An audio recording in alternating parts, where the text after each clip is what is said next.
ये नज़ारा सन pharma road पर आयोजित होने वाली वडोदरा वाइब्रेंट नवरात्रि का है, जहां पर नवरात्रि की 5वीं रात्रि गरबा खेलैया उत्साह से मां की आराधना में डूबे हुए नजर आ रहे हैं।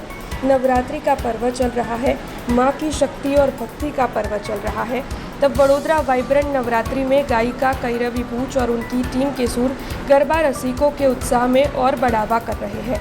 नवरात्रि की 5वीं रात्रि विभिन्न वेशभूषा धारण कर गरबा खेलते हुए कई खेलैया दिखाई दिए। हजारों की तादाद में पहुंचे खेलैयाओं के उत्साह की वजह से वडोदरा वाइब्रेंट नवरात्रि सचमुच वाइब्रेंट दिखाई दी।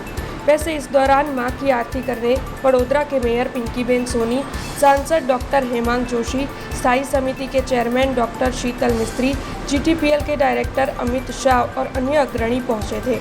आरती के दौरान माहौल बेहद ही भक्तिमय दिखाई पड़ रहा था। आरती के बाद इन अग्रणियों ने गरबा का आनंद भी लिया। तब वडोदरा वाइब्रेंट नवरात्रि वैसे बीआरजी ग्रुप का इनिशिएटिव है। ऐसे में बीआरजी ग्रुप के CMD Sargam Gupta, chairperson Lataben Gupta, director Shweta Gupta, managing director doctor Sapna Patel और गुजरात पब्लिक स्कूल छानी के डायरेक्टर अपेक्षा पटेल के साथ बीआरजी ग्रुप के सभी अग्रणी और वीवीएन की पूरी टीम आयोजन को संभालती हुई भी नजर आ रही थी। वडोदरा जे कला અને સંસ્કૃતિની નગરી અને વડોદરાના ગરબા વિશ્વ પ્રખ્યાત હું ચોક્કસ ખાતરીપૂર્વક કહી શકું છું કે જ્યારે ગુજરાતના ગરબાને ઇન્ટેન્જિબલ હેરિટેજ તરીકે જ્યારે યુનેસ્કોમાં સ્થાન પ્રાપ્ત થયું છે તો ચોક્કસ વડોદરાના ગરબાનું એમાં ઘણું મોટું યોગદાન છે। ત્યારે આ વર્ષે સરગમભાઈ દ્વારા વડોદરા વાઇબ્રન્ટ નવરાત્રિ નામે એક નવલ પ્રયાસ દ્વારા આ ગરબાનું આયોજન કરવામાં આવ્યું છે, જેમના ગળામાં માં સરસ્વતી સાક્ષાત બિરાજમાન છે એવા કૈરવીબેન દ્વારા જ્યારે ગરબાના રાગ આલાપવામાં આવે અને વડોદરા શહેરના અબાલ વૃદ્ધ સૌ સાથે મળી અને ગરબાના તાલે ઝૂમી ઉઠે। કહે છે ને કે માતાજીની ભક્તિ તે માત્ર જપ તપ પૂજા પાઠ પ્રાર્થના કરવાથી કે વ્રત ઉપવાસ કરવાથી નહીં, પરંતુ તાળીઓના તાલે ગરબે ઘૂમી અને કરવામાં આવતા આ ગરબા જે વિશ્વનો સૌથી લાંબુ અને પ્રખ્યાત નૃત્ય છે એવું ગરબા પણ માં શક્તિની ભક્તિનું એક સ્વરૂપ જ છે।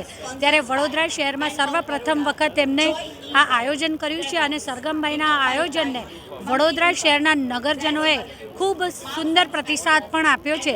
ત્યારે આ નવરાત્રિ મહોત્સવમાં માતાજીના સાનિધ્યમાં હું માતાજીને પ્રાર્થના કરું કે આગળના વર્ષોમાં વડોદરા વાઇબ્રન્ટ નવરાત્રિ ખૂબ આગળ વધે અને દેશ અને દુનિયામાં પણ વડોદરાની સાથે સાથે તેમના ગરબાનું પણ અલગ મહત્વનું સ્થાન બને તેવી શુભેચ્છાઓ આપું છું। આજે માતાજીના નવરાત્રિનો દિવસ અને આ નવરાત્રિમાં વડોદરા કે જે સાંસ્કૃતિક પાટનગર તરીકે ઓળખાતું હોય એમાં છેલ્લા ઘણા દિવસોથી તમામ લોકો સાથે મળી અને રંગે ચંગે નવરાત્રિની ઉજવણી કરી રહ્યા છે। પારંપરિક ઢબે સાંસ્કૃતિક ઢબે ગુજરાતમાં ક્યાંય પણ ગરબા જો થતા હોય તો એ આપણું વડોદરા છે અને વડોદરામાં આજે પણ વિવિધ વિસ્તારમાં જઈ અને વિવિધ સોસાયટીમાં જઈ અને ગરબામાં આરતી કરવાનું સૌભાગ્ય, ગરબાને નિહાળવાનું સૌભાગ્ય અને ક્યાંક ગરબા રમવાનું પણ સૌભાગ્ય પ્રાપ્ત થાય છે।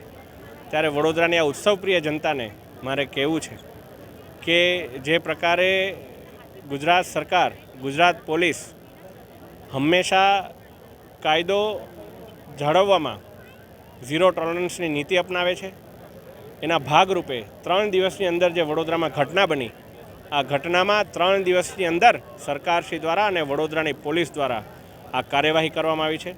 આ સમગ્ર કાર્યવાહી માટે આપણા મૃદુ તથા મક્કમ મુખ્યમંત્રી શ્રી માનનીય ભૂપેન્દ્રભાઈ પટેલ અને આપણા ગૃહ રાજ્યમંત્રી શ્રી હર્ષભાઈ સંઘવી અને વડોદરા પોલીસનો હું વડોદરા વતી આભાર માનું છું અને એમને ખૂબ ખૂબ અભિનંદન પાઠવું છું। અને આપના માધ્યમથી તમામ વડોદરા નગરજનોને જણાવવા માગું છું કે જે પ્રકારે ગણતરીના દિવસોમાં તેમની ધરપકડ કરવામાં આવી એ જ પ્રકારે ગણતરીના દિવસોમાં એમને ચાર્જશીટ થઈ એમના ઉપર ચાર્જશીટ પતાવી અને કડકમાં કડક સજા મળે એ માટે સરકાર કટિબદ્ધ છે। हमसे जुड़े रहने के लिए हमारे YouTube चैनल को सब्सक्राइब करें और नई वीडियो की नोटिफिकेशन के लिए बेल आइकॉन को दबाएं।